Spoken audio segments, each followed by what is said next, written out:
പകലുറക്കത്തിനിടയിലാണല്ലോ എൻ്റെ ദൈവവിളികളും അശരീരികളും.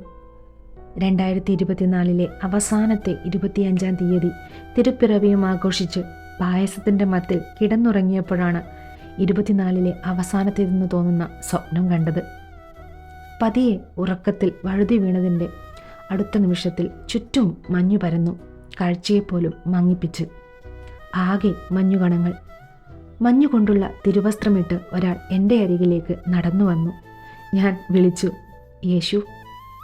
അയാൾ പൊട്ടിച്ചിരിച്ചു. ഞാൻ വീണ്ടും വിളിച്ചു, യേശു. ഇത്തവണ അയാൾ എൻ്റെ തലയിൽ തലോടി. ഞാൻ വീണ്ടും വിളിച്ചു, യേശു. വിളി കേട്ടില്ല. അയാൾ എന്നെ മാറോടണച്ചു. നിനക്കെന്നോട് ഒരു ചോദ്യം ചോദിക്കാം. ഒരേ ഒരു ചോദ്യം. അനുഗ്രഹമോ പരിഹാരമോ ആവാം. ഒരേ ഒരു ചോദ്യം. ഒട്ടും ആലോചിക്കാതെ തന്നെ ഞാൻ ചോദിച്ചു.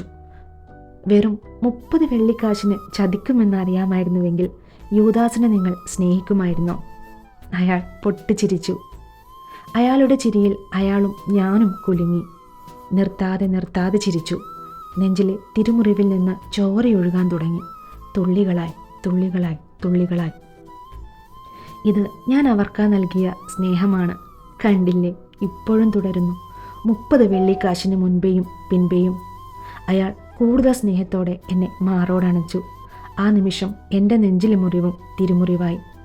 യൂദാസിനോട് ഞാനും കുരിശേറ്റുന്നതിന് മുൻപേ ക്ഷമിച്ചു യേശു.